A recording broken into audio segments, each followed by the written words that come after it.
कहते हैं लोग जलता है तो जलने दो ये आग हमने लगाई है। कहते हैं लोग जलता है तो जलने दो ये आग हमने लगाई है। कहते हैं लोग मरता है तो मरने दो ये मेरी खुदाई है। तो मेरे दोस्तों आप लोग जब भी तैयारी करिएगा, ठीक है ना, तो देखिएगा जिस लक्ष्य के पीछे भागिएगा तो उसके पिता मतलब उसके पीछे जो है बहुत सारा जो इंसान जो है वो हाथ धोकर पड़ जाएगा, है कि नहीं। जखन आप मेहनत करिएगा तो देखिएगा पड़ोसिन हो या कोई समाज का हो, कोई भी अन्य जो लोग होता है आपको अधिकांश प्रेशर मारता रहता है, समझे ना। कहते हैं कि जब तक आप गरीब रहिएगा तो कोई भी इंसान आपको पूछेगा नहीं, समझे ना। जब तक आपके पास एक भी रुपया नहीं है, गरीब है, तो एक भी इंसान आपसे पूछेगा नहीं कि आप कैसे हो। और जब आप मेहनत करिएगा तो लोग आप पर हंसेंगे, मजाक उड़ाएंगे, ठीक है ना। जखन आप सफलता पाइएगा तो लोग आपसे जलेंगे, ठीक है ना, ईर्ष्या करेंगे। तो वही है कि जब भी कोई मतलब सपना पाइएगा, जब किसी भी मार्ग की ओर भाग रहे हो या कोई भी लक्ष्य की ओर भाग रहे हो, तो ध्यान रखना अपनी लक्ष्य कभी रुकने मत देना। क्योंकि जो सफलता है क्या, एक मतलब इंसान को बहुत बड़ा पहचान होती है, ठीक है ना। दुनिया के सामने जाने के लिए सकल सूरत जो है काम नहीं आता है, ठीक है ना। सकल सूरत से काम मतलब संसार में आप जीतिएगा, हासिल नहीं करिएगा, वो कर्म से होती है। अगर आप किसी भी कैटेगरी के किसी भी टाइप का इंसान क्यों ना हो, और आपके पास कर्म है, जब कर्म अच्छा रहेगा तो इंसान हर जगह का पूजा अच्छे सच्चे दिल से किया जाएगा, ठीक है। तो चलिए दोस्तों आज बताऊंगा कि आप देखिए सांख्य के बारे में, मतलब स्टैटिक्स के बारे में, जो विद्यार्थी क्लास 10th के लिए और 9th के लिए और जो भी कंपटीशन हो, एसएससी हो, एमटीएस हो, जीडी हो, जो भी कंपटीशन आप लोग तैयारी करते होंगे हर क्लास के लिए काफ़ी इंपॉर्टेंट है स्टैटिक्स। यहाँ से अधिकांश क्वेश्चन आपको ऑब्जेक्टिव तौर पर पूछे जाते हैं। इसीलिए आप लोग क्या करेंगे, मेरा वीडियो को शुरू से लेकर अंत तक देखिएगा, समझ गए। और देखने के बाद अगर मेरा वीडियो अच्छा लगे तब जाकर लाइक करना, अगर नहीं लगे तो जाकर डिसलाइक कर देना, ताकि हम जानेंगे कि मेरा वीडियो उतना अच्छा से उतना सही ढंग से नहीं बन पाया, तो हम फिर से अगला वीडियो लेकर अच्छा से आएंगे, ठीक है। तो हम बताएंगे आज क्या, सांख्यिकी के बारे में, मतलब स्टैटिस्टिक्स के बारे में, है कि नहीं, सांख्यिकी होता क्या है। तो हम जानते हैं कि आप लोग छोट क्लास में पढ़ चुके होंगे, है कि नहीं। मतलब केंद्रीय प्रवृत्ति की माप जो है 3 तरीका से होता है। पहला होता है माध्य, जिसे इंग्लिश क्या बोलते हैं, मीन बोलते हैं। दूसरा होता है क्या, माध्यिका, जिसे इंग्लिश क्या बोलते हैं, मेडियन बोलते हैं, ठीक है। और तीसरा क्या होता है, बहुलक, जिसे क्या हम लोग बोलते हैं इंग्लिश में मोड बोलते हैं। तो हम एक ही क्लास में तीनों जो है माध्य, माध्यिका, बहुलक ना बता पाएंगे, हम 3 वीडियो बनाएंगे, ठीक है। तो आज जो क्लास जो चलने वाला आपको आज का जो वीडियो है, हम बताएंगे माध्य क्या है, ठीक है। माध्य के बारे में जानेंगे, माध्य कैसे निकालेंगे। माध्य जो है वो 3 टाइप सवाल पूछेगा, ठीक है ना। पहला सरल बंटन द्वारा, अवर्गीकृत आंकड़ा द्वारा, वर्गीकृत आंकड़ा द्वारा। मतलब देखिए जब भी आपके सामने क्वेश्चन आएगा, उस क्वेश्चन में ये नहीं लिखा होगा कि आप इसके द्वारा या इसके द्वारा इसके द्वारा मतलब मान निकालो, समझ गया ना। मतलब खुद क्वेश्चन को देखकर आपको अपना से चूज करना पड़ेगा, ठीक है। तो आज हम पढ़ेंगे क्या, माध्य के बारे में, माध्य कैसे निकालेंगे, समझ गए। तो आज का क्लास सबसे काफ़ी इंपॉर्टेंट है, और हर क्लास में जो है कोई भी कंपटीशन की दुनिया हो उसमें अधिकांश क्वेश्चन उठता रहता है। अभी देखिए ना, कोई या मैट्रिक का एग्जाम देते होंगे या इंटर का, है कि नहीं, जब भी जो मैथ से होंगे तो अधिकांश क्वेश्चन देखिएगा कि आपको पूछा जाएगा कि मान लीजिए कि 5 प्राकृत संख्या का माध्य निकाले, या पूछा जाएगा क्वेश्चन में क्या कि 10 सम संख्या का माध्य निकाले, या 5 विषम संख्या का माध्य निकाले। इस टाइप क्वेश्चन आएगा तो हम कैसे सॉल्व करेंगे, आज उसी बारे में यहाँ पर हम चर्चा करेंगे। किस वीडियो में, इसी माध्य निकाले में वीडियो में चर्चा करेंगे, ठीक है। तो आज उसी सॉल्व मतलब क्वेश्चन के बारे में जानेंगे कि माध्य हम कैसे निकालेंगे, ठीक है। तो ये वीडियो का आप लोग शुरू से लेकर अंत तक देखिएगा, ठीक है। और यहाँ पर ये जो वीडियो है पार्ट 1 बनेगा, उसी तरह से हम बनाएंगे फिर पार्ट 2 वीडियो में जानेंगे कि माध्यिका मतलब मेडियन कैसे निकालेंगे, फिर पार्ट 3 वीडियो में जानेंगे बहुलक कैसे निकालेंगे, ठीक है। तो आज क्वेश्चन समझेंगे माध्य होता क्या है। देखिए किस टाइप से क्वेश्चन आपको सामने आएगा और किस टाइप से क्वेश्चन का सोल्यूशन करेंगे, और उसके बारे में अच्छा से स्टडी करेंगे, ठीक है। और मेरे चैनल पर शुरू से लेकर अंत तक बने रहिएगा, ठीक है। और यहाँ पर सबसे आसान और सबसे बेस्ट तरीका कोशिश करूंगा बताने के लिए कि आप लोग समझ जाए। तो हम देखिए सबसे पहले जानेंगे कि माध्य जो होता है, आपको कि क्लास 10th पढ़े होंगे तो माध्य 3 टाइप से बनता है, समझ गए ना। तो जब भी पहला होगा प्रत्यक्ष विधि, उसके बाद होता है पग विचलन विधि और कल्पित माध्य विधि, ठीक है। उस टाइप का मतलब ये तीनों विधि हो गया। अब आपके सामने क्वेश्चन आएगा, ठीक है, कि कोई भी मान लीजिए आंकड़ा दे दिया, ठीक है, मतलब आंकड़ा दे होगा, आप उसको कैसे बनाएंगे माध्य निकालेंगे, तो उसके बारे में है। तो यहाँ पर हम 3 रूल लिखे हैं। पहले लिखे हैं सरल बंटन द्वारा। जब ये आपके सामने क्वेश्चन आएगा तो वहां पर सबसे पहले आपको चूज करना पड़ेगा, कैसे पहचानेंगे कि क्वेश्चन कौन आंकड़ा में है। पहले बताओ सरल बंटन है कि अवर्गीकृत है कि वर्गीकृत है, कैसे पहचानेंगे। उसको पहचानने के लिए सबसे शानदार ट्रिक बता रहा हूँ, ठीक है। तो हम 3 टाइप से मार्ग का सोल्यूशन करेंगे। जैसे मान लीजिए हम एग्जाम्पल लेते, पहले हम बनाते क्या, ये क्या सरल बंटन द्वारा आपको आंकड़ा इस टाइप में दिया होगा। एग्जाम्पल है ये 3 हो, 2 हो, 5 हो, 1 हो, 0 हो, 4 हो, 5 हो। अगर आंकड़ा देखना बिहार बोर्ड में या कोई भी कंपटीशन में, कोई भी मतलब एग्जाम में, और आंकड़ा आपको इस टाइप का दिया होगा, ठीक है ना, और मांग दे क्या आप इसका माध्य निकालिए, तो ध्यान धरना कि ये जो आंकड़ा देखते हैं आपको सरल बंटन में दिया है। किसमें दिया है? सरल बंटन में दिया है। कब? जब ये आंकड़ा इस टाइप का दिया हो तब। समझ गए? तो सरल बंटन है, बंटन में दिया है। तो इसके लिए सूत्र लगाना पड़ेगा। आप लोग सूत्र पढ़े होंगे। उसके लिए सूत्र क्या होता है आपको पढ़े होंगे कि माध्य बराबर सूत्र होता है क्या कि सभी परीक्षणों का योग। सूत्र पढ़े होंगे, सभी परीक्षणों का योग अब बट्टा होता है सभी परीक्षणों की संख्या। सभी परीक्षणों की संख्या।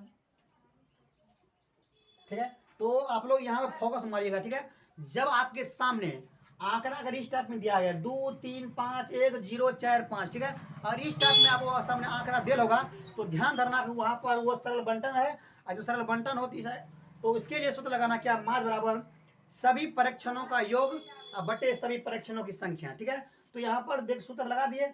अब सभी परीक्षणों का कितना परीक्षण है? सबका योग मतलब क्या हुआ? जोड़। सब परीक्षण को लिखना है, सबको योग कर देने का। ठीक है, यहाँ पर दे 2 फिर 3 फिर +5 फिर +1 फिर +0 फिर +4 फिर +5।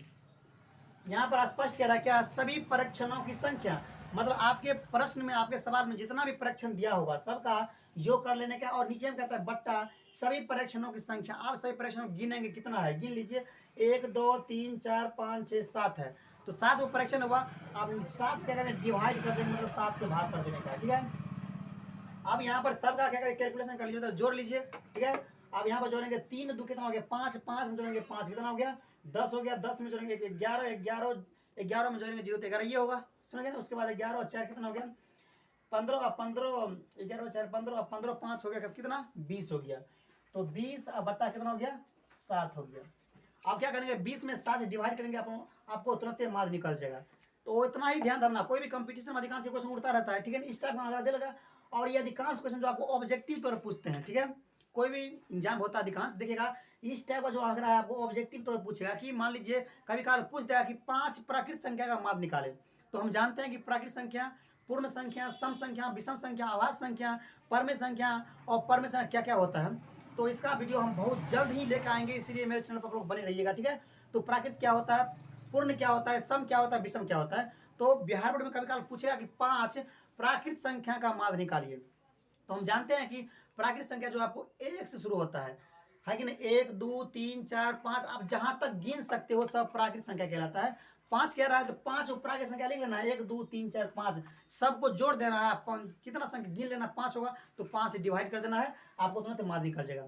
या कभी कभी पूछ दिया कि मान लीजिए 10 सम संख्या का माध्य निकालिए, है कि नहीं? कभी कभी क्वेश्चन पूछेगा कि 10 सम संख्या का माध्य निकालिए। तो हम जानते हैं कि सम संख्या क्या होता है? जो संख्या 2 से भाग देने पर पूरा पूरा कट जाए, है कि नहीं? जो संख्या 2 से भाग देने पर पूरा पूरा कट जाए वही संख्या आपका होता है सम संख्या होता है। तो गिनती की संख्या में 2 से भाग देते जाना। जो संख्या 2 से कट गया, जैसे मान लीजिए 2 हो गया, 4 हो गया, 6 हो गया, 8 हो गया, 10 हो गया, 12 हो गया, उसी तरह से मतलब जो से है ना, जो संख्या को 2 से बारी बारी मतलब जो पूरा पूरा कट जाएगा वही संख्या को ले लेना है, सबको जोड़ना है, गिनने के बाद उससे भाग कर देना है तो निकल जाएगा।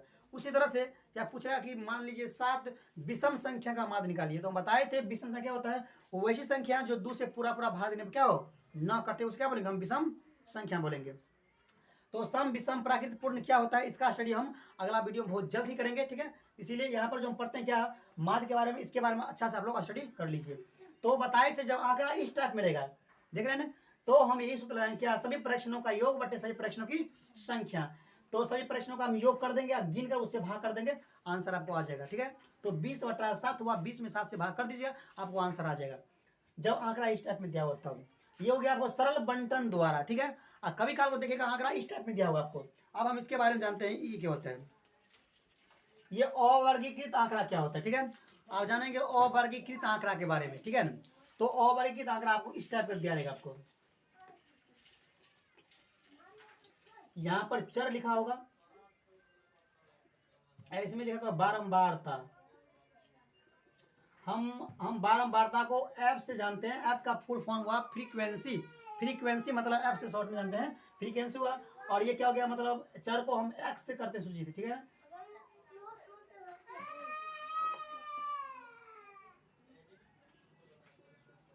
चर को हम करते हैं क्या, x से सूचित, ठीक है। अब यहाँ पर आपके सामने चर दिया हुआ क्या, 2 देला है, उसके बाद देला है 3 देला है, उसके बाद 4 देला है, उसके बाद 5 देला है। रुको, तो ठीक है, देख लिए। तो अब देखिए हम पढ़ते हैं क्या, अवर्गीकृत आंकड़ा कैसे सोल्यूशन करेंगे, ठीक है। तो आंकड़ा कभी काल को प्रश्न में इस टाइप का दिला हुआ क्या, देखिए चर दिला हुआ 2 3 4 5 6 है कि नहीं, जितना हो, और इसका फ्रीक्वेंसी मतलब बारंबार दिला हुआ 1 होगा, 3 होगा, 0 होगा, 2 होगा, 4 होगा।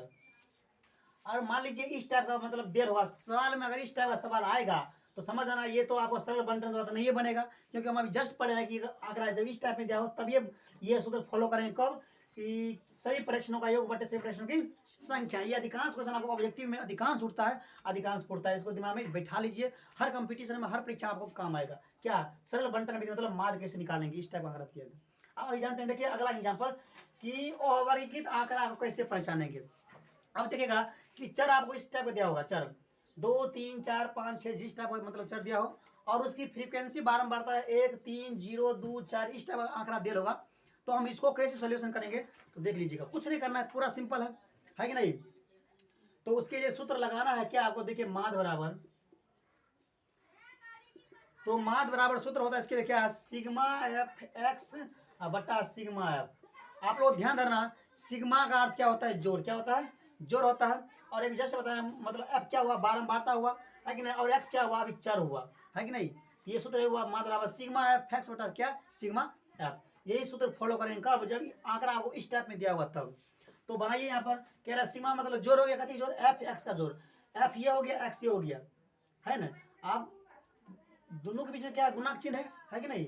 अब 2 में करेंगे 1 से गुना, कितना होगा, 2 गुना 1, फिर प्लस, फिर 3 में करेंगे 3 से गुना, मतलब बारंबारता में करेंगे 4 से गुना, 3 गुना 3, फिर प्लस 0 में करेंगे 4 से 0 गुना 4, फिर प्लस 2 में करेंगे 5 से 2 गुना 5, फिर प्लस, फिर 4 में करेंगे 6 से 4 गुना हो गया वो 6, और बट्टा यहाँ पे कह रहा है क्या, सिग्मा एफ, सिग्मा मतलब जोड़, कथी जोड़, ये फ्रीक्वेंसी मतलब बारंबारता का जोड़, सबको जोड़ कर दो, 1 प्लस 3 प्लस 0 प्लस 2 प्लस 4। अब इसको बना लेना है, गुना करिए। अब 2 में करेंगे 1 से गुना, कितना होगा, 2 होगा, फिर प्लस 3 में करेंगे 3 से, कितना हुआ, 3 3 9 हो गया। अब जानते हैं कोई संख्या में अगर 0 से करेंगे कितना होगा, 0 होगा, 0 में करेंगे 4 से कितना होगा, 0 होगा, फिर 2 में करेंगे 5 से कितना, 5 दूनी 10 हो जाएगा, फिर 4 में करेंगे 6 से कितना होगा, 4 चौके 16 होगा, सॉरी 6 चौके 24 हो जाएगा, ठीक है। अब यहाँ पर दिला बट्टा 3 1 4, 4 में जोड़ेंगे 0, 4 4 2 6 6 4, यहाँ पर कितना हो गया, 10 हो गया। अब सबका जोड़ लीजिए, यहाँ पर 4 में जोड़ेंगे 9 9 4 13, 13 14 15 हो गया, 15 का 5 हंसी लगा हो गया। अब उसके बाद 3 1 4 4 हो गया। अब बटा कितना हो गया, 10। अब 45 में 10 से भाग करेंगे, आपको कितना आएगा, आपको 4.5 आएगा ये आंसर।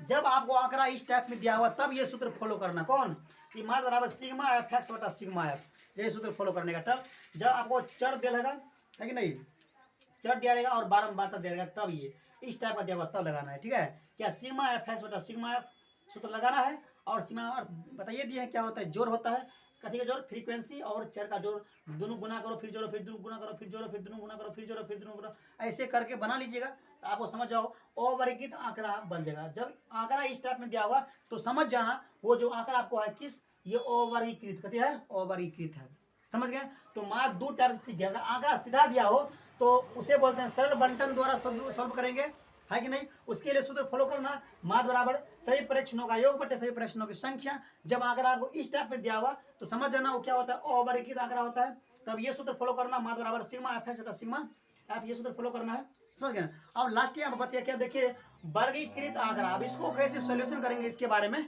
जानेंगे, ठीक है। चलिए देखो रे, अब यहाँ पर 2 बता दिए, सरल बंटन में दिया और बता दिया अवर्गीकृत आंकड़ा द्वारा। अब यहाँ पर तीसरा दिया गया है कि वर्गीकृत आंकड़ा द्वारा। अब कैसे पहचानेंगे कि मान लीजिए ये आंकड़ा वर्गीकृत है, तो ध्यान देना कि जब आंकड़ा आपको इस टाइप में दिया रहेगा, वर्ग अंतराल 0 से 2, 2 से 4, 4 से 6, 6 से 8, 8 से 10, जब आंकड़ा आपको इस टाइप में दिया रहेगा वर्ग अंतराल, तो समझ जाना वो जो आंकड़ा क्या है, वर्गीकृत आंकड़ा। क्या है, वर्गीकृत आंकड़ा। उसको सॉल्यूशन करने के लिए आपको अभी जस्ट बताएंगे कैसे बनाएंगे, ठीक है। अधिकांश बिहार बोर्ड में अधिकांश जो क्वेश्चन है आपको ये पूछेगा आपको 2 नंबर का। ये अधिकांश बिहार बोर्ड में मैट्रिक में अधिकांश क्वेश्चन उठता रहता है, और हर कंपटीशन में हो, इंटर हो, मैट्रिक हो, सीटीटी हो, कोई भी एग्जाम हो, तो ये ध्यान रखना, इसका रूल को फॉलो करना है। क्या मतलब, सरल बंटन द्वारा। अगर आंकड़ा इस टाइप में जाएगा तो ये सूत्र फॉलो कर दीजिएगा, आपको हर एग्जाम पास करेगा, क्योंकि अधिकांश क्वेश्चन देखते हैं यहाँ से उड़ता रहता है। ठीक है, अब यहाँ पे पढ़ते हैं वर्गीकृत आंकड़ा द्वारा। अब कैसे बनाएंगे कि मान लीजिए आंकड़ा आपको दिया रहेगा 0 से 2, 2 से 4, 4 से 6, 6 से 8, 8 से 10, जब आंकड़ा इस टाइप में दिया रहेगा तो हम कैसे सॉल्यूशन करेंगे, तो ध्यान देना, उसके लिए हम अभी तुरंत तरीका फॉलो करते हैं। तो कुछ नहीं करने का, सबसे पहले क्या करना, कॉलम पारना है यहाँ पर। ठीक है, तो कॉलम, पहला कॉलम में कितना डाला है, वर्ग अंतराल, तो वर्ग अंतराल कॉलम यहाँ पार दो। तो यहाँ पर वर्ग अंतराल कॉलम पारना है, ध्यान से पढ़ना है। यहाँ पर बता रहे हैं कि आप वर्गीकृत आंकड़ा कैसे बनाएंगे। ये है जो मैट्रिक में अधिकांश उड़ता रहता है, क्वेश्चन पूछता भी रहता है। ठीक है, ये जो था बेसिक, क्या हो गया बेसिक। ये जो क्वेश्चन आपको 7वां में 8वां मिलेगा गणित में, उसके बाद ये जो क्वेश्चन आपको है ये 9वां गणित में मिलेगा, है कि ना। और यहाँ जो बता रहे हैं वर्गीकृत आंकड़ा अधिकांश ये पढ़ा आपको 10th मतलब 10वां गणित में मिलेगा। ठीक है, तो आप लोग पढ़े होंगे, है कि ना, या पढ़ चुके होंगे, या नहीं पढ़े तो आप लोग इस वीडियो के माध्यम से पढ़ लीजिए। ठीक है, तो ये देखिए सबसे पहला कॉलम दिया गया वर्ग अंतराल, और यहाँ पर दूसरा कॉलम बता रहा है क्या, बारंबारता। तो बारंबारता कॉलम पार देने का है। तो प्रश्न में 2 कॉलम दिया था। ठीक है ना, ये बताए थे बारंबारता क्या बोलते हैं, फ्रीक्वेंसी, मतलब एफ बोलते हैं, शॉर्ट में एफ भी लिख दिया करो, समझ गए। तो प्रश्न में 2 कॉलम दिया है, मात्र इस मतलब वर्गीकृत में 2 कॉलम पारना पड़ेगा सबसे पहले। ठीक है, तो एक कॉलम पारना पड़ेगा, क्या जानते हैं, वर्ग चिन्ह पारना पड़ेगा, वर्ग चिन्ह। तो वर्ग चिन्ह को हम सूचित करते हैं क्या, एक्स से। ठीक है, ध्यान देना है। और ये कॉलम क्या होता है, एफ गुना एक्स होता है, इतना ध्यान देना। 2 कॉलम पहले से दे रहता है क्या, वर्ग अंतराल और बारंबारता, 2 कॉलम बनाना पड़ेगा, पहला वर्ग चिन्ह का और एफ एक्स का। ठीक है, तो यहाँ पर जो वर्ग अंतराल दिल था उसको उतार लीजिए, क्या दिला है, 0 से 2 दिला है, उतार लीजिए, 0 से 2 दिला है। उसके बाद दिला क्या, 2 से 4, ये भी उतार लो, 2 से 4 दिला है। फिर उसके बाद दिला क्या, 4 से 6, ये भी उतार लो, 4 से 6 हो गया। ठीक है, उसके बाद 6 से 8, ये भी उतार लेने का है, 6 से 8। उसके बाद 8 से दिला 10, 8 से 10 उतार लो, मतलब जो कॉलम में था, जो आंकड़ा था उसको उतार लिया। अब जो बारंबारता दिला है उसको भी बारंबारता उतार लेने का है। ठीक है, तो बारंबारता यहाँ पर क्या क्या दिला है, देखिए, तो बारंबारता यहाँ पर दिला क्या, 4, इसमें 4 लिखना है, इसमें दिला है 3, इसमें 3 लिखना है, इसमें दिला 0, तो इसमें 0 लिखे। और इसका दिला कितना, 5, तो 5 लिखे, कितना दिला है 2। मतलब प्रश्न में दिल था आपको बारंबारता वर्ग अंतराल, हम दोनों को लिख दीजिए का त्यों। ठीक है, अब इसको हम बनाएंगे वर्गीकृत आंकड़ा द्वारा। ठीक है, तो बताए थे बनाने के लिए आपको कुल मिलाकर 4 कॉलम हुआ, 2 कॉलम पहले से दे ले रहेगा और 2 कॉलम आपको बनाना पड़ेगा। पहला क्या होगा आपको वर्ग चिन्ह, जिसे हम क्या बोलते हैं शॉर्ट में एक्स करते हैं। ठीक है, और उसके बाद अगला कॉलम क्या होता है, एफ एक्स, मतलब बारंबारता और वर्ग चिन्ह का गुणनफल, बीच में है एफ एक्स, मतलब एफ गुना एक्स, तो इनमें एफ और एक्स से गुना करके इसमें लिखेंगे। ठीक है, तो हम चलिए सबसे पहले निकालते हैं क्या, वर्ग चिन्ह निकालते हैं। बताए थे वर्ग चिन्ह का सूत्र होता है क्या, ऊपरी सीमा प्लस निचली सीमा बटा 2। आप लोग सूत्र याद किए होंगे, और नहीं किए हैं तो आप लोग सूत्र याद कर लीजिए। वर्ग चिन्ह का सूत्र होता है वर्ग चिन्ह, तो आप लोग वर्ग चिन्ह सूत्र पढ़े होंगे क्या, ऊपरी सीमा, ऊपरी सीमा प्लस क्या होता है, निचली सीमा, और यहाँ पर बटा 2। ये हो गया आपको वर्ग चिन्ह का सूत्र। आप लोग वर्ग चिन्ह सूत्र दिमाग में बैठा लीजिएगा। वर्ग चिन्ह का सूत्र क्या हो गया, ऊपरी सीमा प्लस निचली सीमा बटा 2। ठीक है, तो हर एक मतलब वर्ग अंतराल को वर्ग चिन्ह निकालते जाएंगे। ठीक है, तो यहाँ पर देखिए ऊपरी सीमा दिल है 2 और निचली सीमा दिल है 0। अब 2 में जोड़ेंगे 0, इसका अर्थ मतलब घटाओ मत पढ़ लेना आप लोग। इसको हम क्या पढ़ते हैं, 0 से 100 मतलब 2 हो गया। तो ये माइनस जो टाइप का है उसे हम माइनस नहीं से पढ़ेंगे। ठीक है, इसके कैसे पढ़ेंगे, 0 से 2, 2 से 4, 4 से 6, 6 से 8, 8 से 10 ऐसे पढ़ेंगे। ठीक है, तो पहला हम बनाते हैं, ऊपरी सीमा दिल है 2, निचली सीमा दिल है 0। तो 2 में जोड़ेंगे 0, कितना होगा, 2 ही होगा, और 2 से भाग करेंगे कितना होगा, 1 ही होगा, इसमें 1 लिख देना है। ठीक है, अब देखिए उसी तरह से फिर ऊपरी सीमा नीचे जोड़ो, दोनों को जोड़ो, 2 से भाग कर दो। 4 में जोड़ेंगे तो कितना होगा, 4 2 6 हो गया, 6 में देंगे 2 से भाग कितना हो गया, मतलब 3 हो गया, है कि नहीं। उसी तरह से फिर 6 4 कितना हो गया, 10, 10 में देंगे 2 से भाग कितना हो गया, यहाँ 5 हो गया। उसी तरह से फिर 8 में जोड़ेंगे 6, 8 6 कितना हो गया, 14 हो गया। अब 14 में देंगे 2 से भाग कितना हो गया, 7 हो गया। उसी तरह से फिर 8 में जोड़ेंगे 10, कितना हो गया, 10 8 18 हो गया। अब 18 में देंगे 2 से भाग कितना हो गया, 9। मतलब हाँ वर्ग चिन्ह भी निकाल लिए। वर्ग चिन्ह निकालने के बाद आप क्या करेंगे, एफ एक्स निकालेंगे, एफ गुना एक्स, मतलब एफ और एक्स का गुणनफल करेंगे। अब 4 में करेंगे 1 से कितना होगा, 4 होगा। उसके बाद 3 में करेंगे 3 से कितना होगा, 3 क्या 9 हो गया। उसके बाद 0 में करेंगे 5 कितना होगा, 0 होगा, क्योंकि हम जानते हैं कि कोई भी संख्या अगर 0 से गुना करेंगे तो उसका मान 0 ही होता है। ठीक है, उसके बाद अब 5 में करेंगे 7, 7 कितना होगा, 7 5 हो गया 35 हो गया। ठीक है, 5 में करेंगे 7 कितना होगा, 7 5 35। उसके बाद क्या क्या है, दूम करेंगे 9 से, तो 9 दूना कितना हो गया, 18 हो गया। अब गुना करने के बाद अब क्या करेंगे, यहाँ पर बारंबार तक योग को जोड़ लेंगे, ठीक है। तो बताए थे सिग्मा का अर्थ क्या हो गया, जोड़ हो गया, है कि नहीं। कथी जोड़, एफ का जोड़, मतलब एफ का जोड़, सिग्मा लिख दिए। अब सब जोड़ लेने का, 4 3 7 7 5 12, 12 13 14 हो गया सिग्मा एफ। उसी तरह इसको भी करो, एफ एक्स का, सिग्मा का अर्थ क्या हो गया, जोड़ हो गया, कथी जोड़, एफ एक्स का जोड़, तो एफ एक्स का जोड़। अब इसका कैलकुलेशन सब कर लेने का, ठीक है। जोड़िए तो 8 5 13 हो गया, 13 9 हो गया आपको 22, 22 4 हो गया 26, 6 हासिल 2 2 1 3 3 6 हो गया 66 हो गया, है कि नहीं। जोड़ने के बाद, है कि नहीं। अब सूत्र फॉलो करेंगे, सूत्र बताए थे, सूत्र क्या होता है, मतलब वर्गीकृत के लिए वही सूत्र जो पहले इसमें बताए थे, वर्गीकृत वही लगाना है, सिग्मा एफ एक्स बटा सिग्मा एफ। तो माध्य का सूत्र होता है एक्स बराबर क्या, सूत्र होता है आपको सिग्मा एफ एक्स बटा सिग्मा एफ, ये सूत्र लगा देना, माध्य बराबर। अभी जस्ट यहाँ पर देखिए सिग्मा एफ एक्स निकालना है कितना, 66, तो सिग्मा एफ एक्स यहाँ पर लिखना है कितना, 66 मान। उसके बाद यहाँ पर सिग्मा एफ दे 14, यहाँ पर 14। अब क्या करना है, 66 में 14 से भाग कर देना, जितना मान आया वो आंसर यहाँ पर आप लोग लिख दीजिएगा, ठीक है। तो मतलब बताए थे अभी देखिए कि ये वर्गीकृत आंकड़ा, तो ध्यान रखना कि जब आपको आंकड़ा, जब वर्ग अंतराल 0 से 2, 2 से 4, 4 से, मतलब इस टाइप का आंकड़ा दिया होगा, तो ध्यान देना वो जो आंकड़ा आपको क्या है, वर्गीकृत है, ठीक है। जब डायरेक्ट चर दिया होगा, उसका बारंबार दिया होगा, तो ध्यान देना वो क्या हो गया, वो वर्गीकृत हो गया। और डायरेक्ट अगर इस टाइप का आंकड़ा दिया होगा, ठीक है ना, इस टाइप का, तो समझ जाना क्या हो गया, सरल बंटन, क्या हो गया, सरल बंटन हो गया। अधिकांश ऑब्जेक्टिव में आपको यही से क्वेश्चन उठता रहता है, ठीक है ना, आप लोग दिमाग में बैठा लीजिएगा, काफी इंपॉर्टेंट है। तो आज हम बताएं क्या, माध्य का क्लास काफी इंपॉर्टेंट था, और तीनों विधि अच्छा समझ गए होंगे, तो मेरे हिसाब से एक भी क्वेश्चन आप लोग मिस नहीं होगा। कोई भी एग्जाम दो, कोई भी मतलब परीक्षा दो, है कि नहीं, कहीं से भी आपको अधिकांश इससे मतलब सांख्यिकी से अगर क्वेश्चन उठेगा तो आप लोग नहीं छोड़िएगा, ठीक है। तो आज हम बताएं माध्य के बारे में, ठीक है। उसी तरह से बताएंगे अगला वीडियो में बहुत जल्द ही माध्यिका के बारे में, माध्यिका कैसे बनाएंगे, तीनों विधि से बनाएंगे, कैसे बनाएंगे, कैसे पहचानेंगे, उसके बारे में। फिर अगला क्लास में, उससे अगला तीसरा क्लास में, ठीक है, बताएंगे बहुलक के बारे में, जिसे क्या बोलता हूँ, मोड, उसके बारे में जानेंगे। फिर सरल बंटन द्वारा कैसे बनता है, और वर्गीकृत कैसे बनता है, इसके बारे में जानेंगे। तो आज हम क्या बताएं, माध्य के बारे में, ठीक है। तो आप लोग समझ गया होगा तो मुझे जरूर कमेंट करिएगा, ठीक है। उसके बाद अगर अच्छा नहीं होगा तो डिसलाइक कर देना, ताकि हम बुझेंगे कि मेरा वीडियो उतना अच्छा क्लिप नहीं बन पाया, ठीक है।